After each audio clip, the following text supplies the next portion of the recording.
आधुनिक भारत के इतिहास में स्पेक्ट्रम सीरीज़ का ये मेरा 5वां वीडियो है। इस वीडियो में छोटे से वीडियो में हम क्या करेंगे कि जो भारत में जब ब्रिटिश आया उसके बाद उसकी क्या आर्थिक नीति था, कुछ हम मेन पॉइंट वो देखेंगे, क्योंकि यहाँ से भी एक या दो क्वेश्चन जो है ना एग्जाम में आ जाता है, चाहे कोई भी एग्जाम की बात कीजिए आप। आइए थोड़ा देखते हैं शॉर्ट में इसकी क्या आर्थिक नीति था। देखिए, भारत में अंग्रेज़ों की आर्थिक नीति के बारे में एक रजनी पाम दत्त ने उसको 3 भाग में बांटा है। ठीक ना, ध्यान रखिएगा, 3 चरण में क्या क्या बांटा है।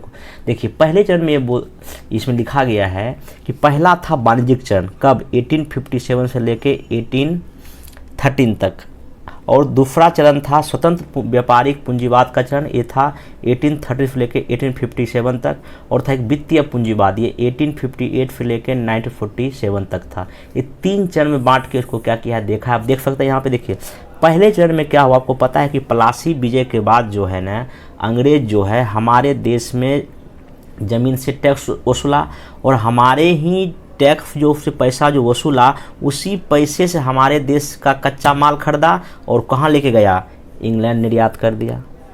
उसको फ़ायदा ही फ़ायदा है, हमारे देश का टैक्स वसूला, अपने देश के लिए कच्चा माल खरीद के अपने देश लेके क्या होगा चला गया। और इस प्रक्रिया में क्या हुआ, जो भी सामान वो खरीदा काफ़ी कम मूल्य में खरीदा और इंडिया और गरीब से गरीब होता चला गया। ये ध्यान रखिएगा। आगे देखिए, इसमें दूसरा चरण में क्या हुआ कि अब देखिए आपको पता है कि 1813 के बाद वहाँ औद्योगिक क्रांति की शुरुआत हो गई। कहाँ, इंग्लैंड में। तो अब क्या किया इंग्लैंड ने कि यहाँ से कच्चा माल ले गया, ठीक, और अपने यहाँ उस कच्चे माल को निर्मित वस्तु बनाया और फिर से हमारे ही देश में क्या कर दिया, बेच दिया। वही देखिए लिखा हुआ है, ब्रिटेन में औद्योगिक क्रांति हुई जिसका आधार भारत था, कच्चा माल तथा राजस्व पैसा ही मिलता था और ब्रिटिश निर्मित वस्तुएं भारत में बेची गई। और इसमें क्या किया, ब्रिटेन में आयात शुल्क बढ़ा दिया गया, मतलब कि हमारा जो सामान ब्रिटेन में जाता था उस पर उसने आयात टैक्स वहाँ बढ़ा दिया, ध्यान रखिएगा, और हमारे देश में क्या कर दिया, कम कर दिया। ये ध्यान रखिएगा। और इस तरह से जो है ना उन्होंने कृषि का वाणिज्यीकरण किया, क्योंकि उसको पता था कि वहाँ जो औद्योगिक जो लगा था उसमें कहीं ना कहीं नील का रंग का यूज़ था और भी कपास का यूज़ था, तो वो हमारे यहाँ वाणिज्यिक कृषि को बढ़ावा देता। तो ऐसा खेती जिससे जो है ना नकदी फसल जो है ना जिससे पैसा कमाया जा सका, ऐसे फसलों को यहाँ क्या दिया, बढ़ावा दिया। ठीक ना, जिसमें नील की खेती थी, कपास की खेती थी, चाय की खेती, क्या दिया उन्होंने, बढ़ावा दिया। अगला तीसरा और अंतिम चरण था ये वाणिज्यिक वित्तीय पूंजीवाद का था। इसमें क्या हुआ, अब हमारे देश में रेल डाक का विकास कैसे कि आपको पता है कि 1853 में रेल बना, फिर आया डाक आया, तार आया, इस सब का विस्तार किया। आधुनिक उद्योगों का थोड़ा बहुत स्थापना हुआ, लेकिन ध्यान रखिएगा जो भी अधिक उद्योग लगा वो सब वो अपने पर्पस के लिए ही क्या करता है, सब काम करता था। ये कुछ ने आपको चरण हो गया 3। अगर कभी क्वेश्चन अगर कॉन्सेप्चुअल आ जाए तो ये आप एक बार देख लीजिएगा। ठीक ना, चलिए अब हम सबसे मोस्ट इम्पोर्टेंट इसमें आया है कि ये जो यहाँ से जो इंग्लैंड जो हमारे यहाँ पैसा ले जाता था उसको कहा गया धन का निष्कासन। क्या कहा गया, धन का निष्कासन। और यहाँ से क्वेश्चन कई बार आ चुका है, तो ध्यान रखिएगा कि जो भी टैक्स वसूलता था या जो भी कच्चा माल यहाँ से ले जाता था, समझिए कि एक तरह से कहीं ना कहीं अंग्रेज जो है हमारे देश से यहाँ से जो भी धन का जो प्रवाह हुआ उसको हमने क्या कहा, धन का निष्कासन कहा। ध्यान रखिएगा, अभी जो आपको हम जितने भी चरण बताए इसमें क्या हो रहा है, हमारे देश का सारा कहीं ना कहीं रिसोर्स या संसाधन या पैसा इंग्लैंड की तरफ जा तो रहा है लेकिन इधर आ नहीं रहा है। वही लिखा हुआ है, भारत के धन का प्रवाह इंग्लैंड की ओर हुआ परंतु भारत को इसका कोई फायदा नहीं हुआ। इसी को कहा गया क्या, धन निष्कासन। चाहे टैक्स वसूला, यहाँ से पैसा ले अपने देश ले गया, या कच्चा माल खरीदा, हमारे ही टैक्स के वसूले गए पैसे से उसने यहाँ कच्चा माल खरीदा और अपने यहाँ जाके बनाया, फिर वही कच्चा माल हमारे देश में क्या कर दिया, बेच दिया, और बेच के फिर वही पैसा अपने देश लेकर क्या हो गया, चला गया। देख रहे हैं कहीं फिर लगातार यहाँ से पैसे का क्या होगा, प्रवाह हो गया, और भारत कंगाल से और कंगाल गरीब से गरीब होता ही चला गया। तो यहाँ ध्यान रखिएगा कि अभी जो भारत में जो धन व्यय था इसका क्या क्या रूप था। एक नाम था गृह व्यय कहा गया, इसको अपने आप को क्या कहा कि हम गृह व्यय में खर्च कर रहे हैं। देखिए गृह व्यय में क्या क्या खर्च होता था, एक तो ईस्ट इंडिया कंपनी के जो भागीदारों का लाभांश मिलता था, विदेश में लिए गए सार्वजनिक ऋण इसी से दिया जाता था, सैन्य और असैन्य व्यय भी इसी में था, इंग्लैंड में भंडार वस्तुओं की खरीद भी इसी को इसने क्या कहा, गृह व्यय कहा। गृह व्यय कहा किसने, ईस्ट इंडिया कंपनी ने। फिर इसमें आया विदेशी पूंजी पर दिया जाने वाला ब्याज भी इसी गिरिबिया में जोड़ता था ये। और विदेशी बैंक, बीमा, नौवहन कंपनी की स्थापना में जो खर्चा होता था ये भी इसको गिरिबिया ही की संज्ञा देता था, ठीक ना। अब देखिए जो भी यहाँ से पैसा विदेश जा रहा था उस पर पहली बार कुछ लोगों ने आवाज़ उठाई, हमारे देश के नेताओं ने। उसमें आप कुछ आदमी का नाम आपको याद रखना पड़ेगा। एक थे दादा भाई नौरोजी, इन्होंने किताब लिखा था द पॉवर्टी एंड अनब्यूटीफुल इंडिया। कई बार एग्जाम में क्वेश्चन पूछ चुका है। किसने लिखा है? दादा भाई नौरोजी ने लिखा है। एक थे रमेश चंद्र दत्त, आरफी दत्त, इन्होंने किताब लिखा इकोनॉमिक हिस्ट्री ऑफ इंडिया, ये भी पूछ चुका है। एक थे महादेव गोविंद राणा ने भी धन के निष्कासन पर आवाज़ उठाया था। और दिन साहब बचा, ये चारों का नाम आप याद रखिएगा। अगर बीपीएससी कभी या कोई भी एग्जाम में क्वेश्चन पूछेगा कि धन के निष्कासन पर किन किन विद्वानों ने प्रकाश डाला, ये सब का देगा ऑप्शन। तो बीपीएससी में अगर पूछे तो ई मार दीजिएगा, और बाकी अगर किसी एग्जाम में और पूछेगा तो आप उसको देख लीजिएगा। इन चारों का नाम आप याद रखिएगा। उसके बाद जो है ना, कार्ल मार्क्स इसको क्या बोलता है, इस धन के निष्कासन को ब्लीडिंग प्रोसेस। कौन बोलता है? कार्ल मार्क्स बोलता है, ठीक ना। और अमृता बाजार पत्रिका ने धन के निकासी का क्या किया था? विरोध किया था। ये अमृता बाजार पत्रिका था जो न्यूज़पेपर था एक तरह का, इन्होंने क्या किया था? इसका विरोध किया था, धन के निष्कासन का।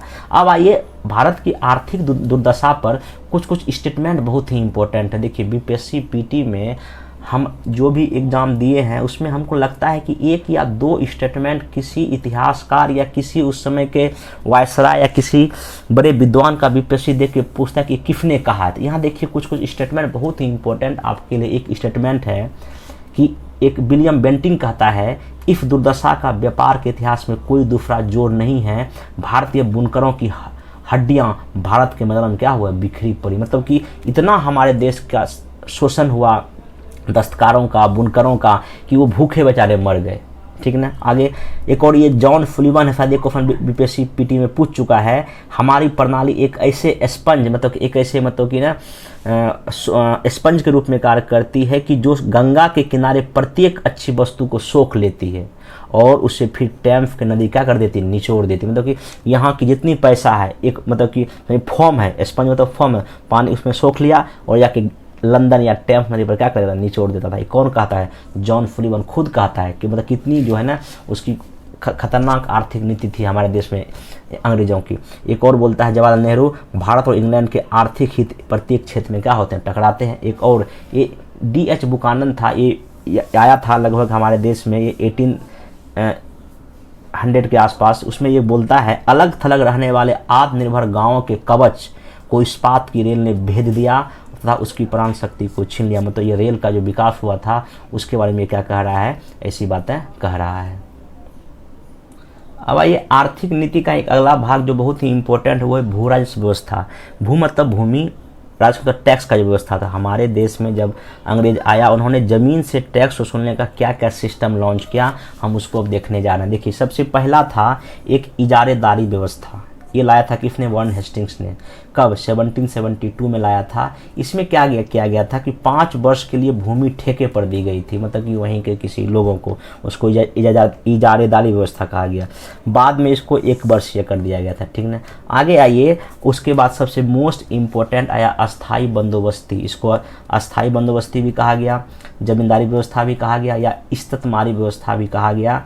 इसके जो प्रणेता थे वो जॉन शोर थे, ये ध्यान रखिएगा, ठीक ना। चार्ल्स ग्रांट भी थे और कॉर्नवालिस थे। तो इस सब ने मिलके जो है ना इसको क्या किया था? लागू किया था। अगर क्वेश्चन ये पूछता है अस्थाई बंदोबस्त किस गवर्नर जनरल के शासनकाल में लगा, उसका नाम क्या हो जाएगा? Lord Cornwallis. इस समय ये लागू हुआ था कब? 22 मार्च 1793 में। इसमें लॉर्ड कॉर्नवालिस यहाँ के क्या थे? गवर्नर थे, ध्यान रखिएगा। ये बिहार, उड़ीसा, यूपी के बनारस, उत्तरी कर्नाटक में लगभग 19% भूभाग पर इसका क्या हुआ? ये भूमि राजस्व व्यवस्था को क्या हुआ? लागू किया गया। अब देखिए इसकी प्रमुख विशेषता क्या था?